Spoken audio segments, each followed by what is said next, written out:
सी video lectures में आपका स्वागत है। दोस्तों, इस लेक्चर में हम वेरिएबल्स, डेटा टाइप्स और ऑपरेटर्स पढ़ेंगे, लेकिन उससे पहले मैं आपको सजेस्ट करूंगा कि आप इस यूट्यूब वीडियो के बॉटम राइट कॉर्नर पे फुल स्क्रीन बटन पे क्लिक करें ताकि आप इस वीडियो का बेटर व्यू पा सकें। तो वेरिएबल्स पे आते हैं हम। What are variables? वेरिएबल्स हमारा कोई भी वैल्यू स्टोर करने के काम आता है। वो वैल्यू कोई भी हो सकती है, जैसे कि कोई नंबर या कोई डेसिमल नंबर से 0.2, 0.4 या कोई character like A B C D, कोई भी वैल्यू स्टोर करने के काम आती है। और हम एक वेरिएबल को वेरिएबल नेम से रिप्रेजेंट करते हैं, और वेरिएबल नेम सिर्फ लेटर्स और डिजिट्स और अंडरस्कोर की हेल्प से ही बना सकते हैं। लेकिन जो पहला कैरेक्टर होता है वेरिएबल नेम का, वो एक लेटर ही होना चाहिए, डिजिट या अंडरस्कोर नहीं होना चाहिए। फॉर एग्जाम्पल ABC1, क्या ये एक वैलिड वेरिएबल नेम है? इसका आंसर है यस, क्योंकि ये एक लेटर्स और डिजिट की हेल्प से बना है, और जो पहला कैरेक्टर है वो एक लेटर है, डिजिट नहीं है। सिमिलरली 1ABC, क्या ये एक वैलिड वेरिएबल नेम है? आंसर है नो, क्योंकि ये इसका जो पहला कैरेक्टर है वो एक डिजिट है, लेटर नहीं है। अगर हम A1BC लिखेंगे तो ये वैलिड वेरिएबल नेम है, क्योंकि इसका जो पहला कैरेक्टर है वो एक लेटर है, डिजिट नहीं है। तो दोस्तों, मैं उम्मीद करता हूँ आपको वेरिएबल्स की नेमिंग कन्वेंशन समझ आ गई होगी। अब हम डेटा टाइप्स पढ़ेंगे सी लैंग्वेज में। 4 टाइप के डेटा टाइप्स होते हैं सी लैंग्वेज में: कैरेक्टर, इंटीजर, फ्लोट, डबल। जैसा कि मैंने आपको पहले ही बताया कि वेरिएबल कोई भी वैल्यू स्टोर कर सकता है, तो हमें कैसे पता चलेगा कि वो कौन सी वैल्यू स्टोर कर रहा है? ये हमारा डेटा टाइप बताएगा। तो डेटा टाइप वेरिएबल का नेचर बताता है कि वो कौन सी वैल्यू स्टोर कर रहा है। कैरेक्टर कोई भी कैरेक्टर स्टोर करने के काम आता है, जैसे ABCD। इसको हम सी लैंग्वेज में CHAR से रिप्रेजेंट करते हैं, और उसके बाद कोई भी वेरिएबल नेम दे सकते हैं, से A। तो कैरेक्टर A, इसमें हमारा A जो है वो एक कैरेक्टर वेरिएबल है, और A के अंदर हम सिर्फ कैरेक्टर वैल्यू ही स्टोर कर सकते हैं।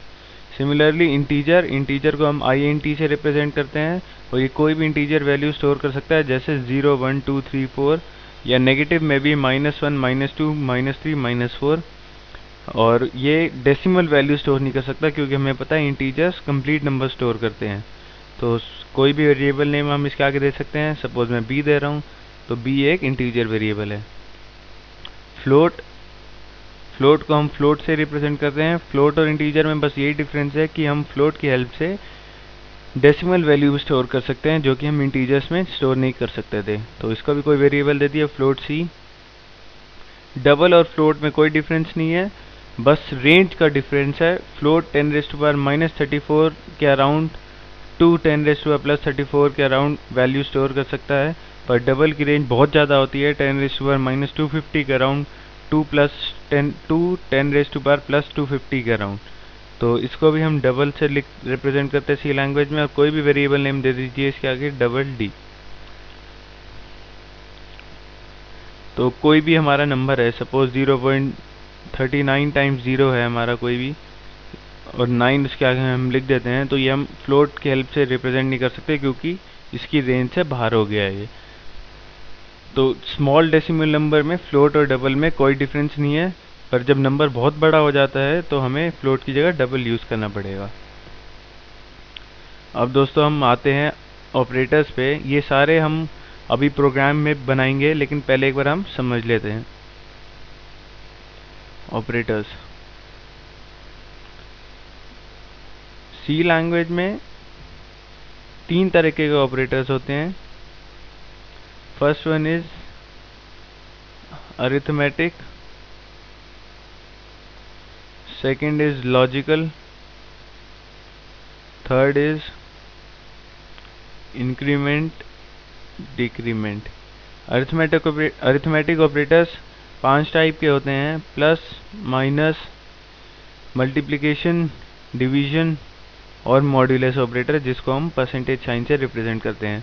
इन चारों का तो ऑपरेशन हमें पता ही है, प्लस एडिशन के काम आता है, एटसेट्रा एटसेट्रा। लेकिन जो ये हमारा मॉड्यूलस ऑपरेटर है, ये एक नया ऑपरेटर है। मॉड्यूलस ऑपरेटर हमें रिमाइंडर बताता है। फॉर एग्जांपल अगर हम 5 को 2 से डिवाइड करें तो हमें पता है रिमाइंडर 1 होगा।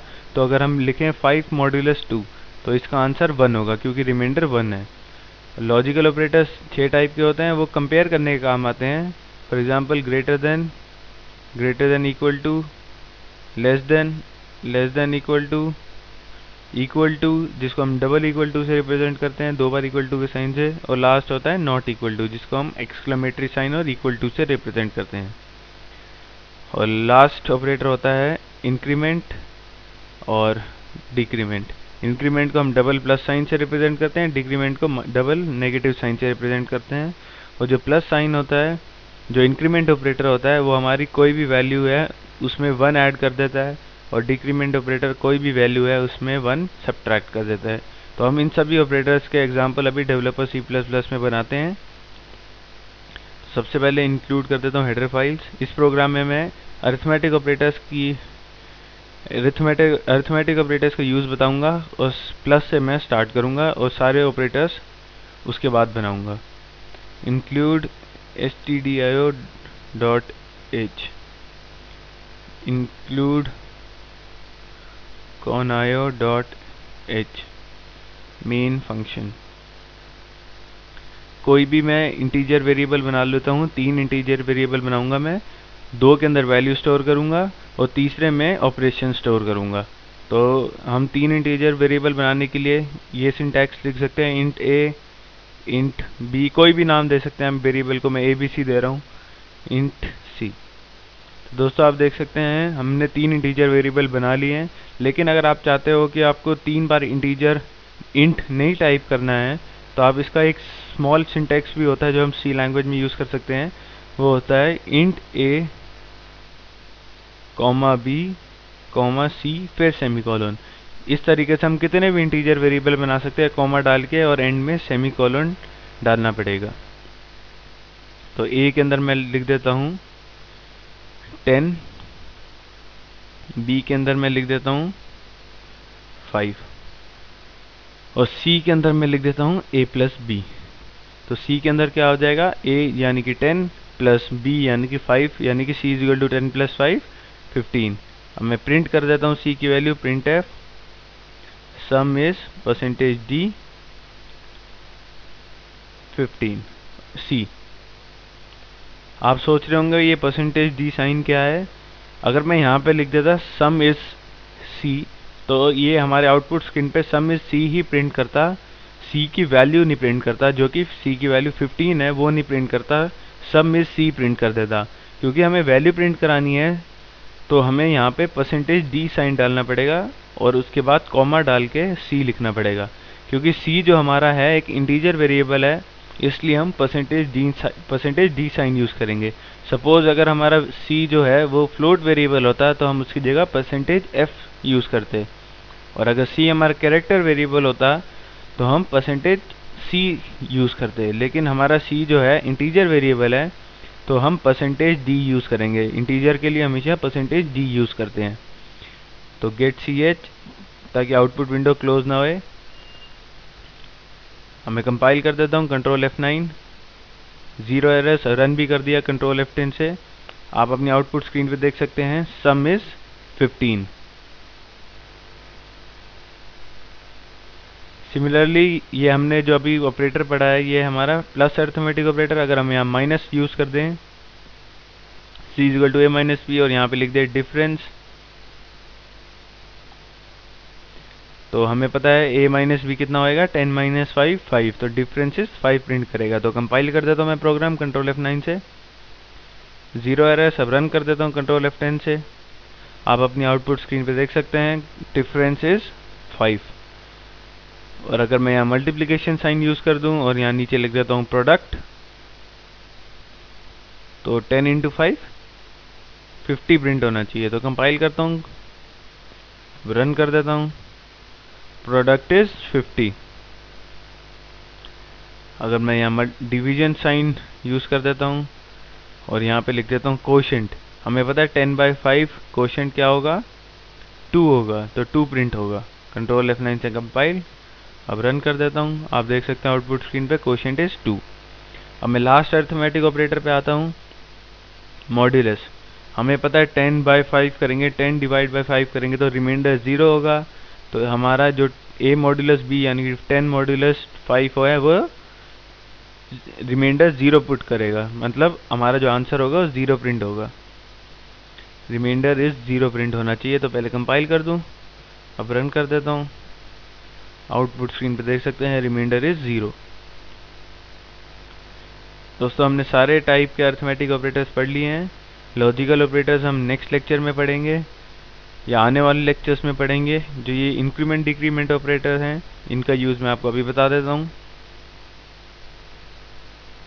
ये हेडर फाइल और मेन फंक्शन हमें हर प्रोग्राम में लिखना होता है, इसलिए मैंने इसको इरेज नहीं किया। अब मैं कोई भी इंटीजर वेरिएबल ले लेता हूँ, int a equal to 5, a के अंदर मैं 5 डाल देता हूँ, a++ कर देता हूँ और प्रिंट एफ कर देता हूँ वैल्यू ऑफ a %d की हेल्प से।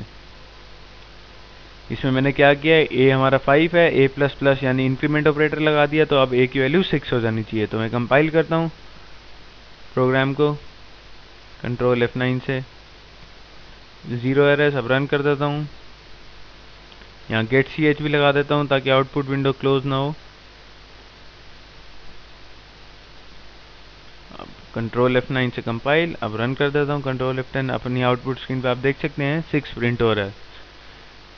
अगर मैं डिक्रीमेंट ऑपरेटर लगाता a तो इससे हमारी वैल्यू 1 से लेस हो जाती, तो 5 - 1 4 प्रिंट होता।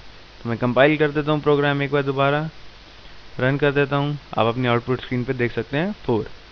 तो दोस्तों मैं उम्मीद करता हूँ आपको इंक्रीमेंट डिक्रीमेंट ऑपरेटर्स भी समझ आ गए होंगे। आज के लिए बस इतना ही। आप ये मेरा वीडियो हाई डेफिनेशन में भी डाउनलोड कर सकते हैं मेरी वेबसाइट sites.google.com/site/pllectures। मैं रिपीट कर देता हूँ, sites.google.com/site/pllectures। तो दोस्तों आज के लिए इतना ही। नेक्स्ट लेक्चर में भी हम काफ़ी फीचर्स पढ़ेंगे सी लैंग्वेज के। So till next lecture, it's good bye, take care.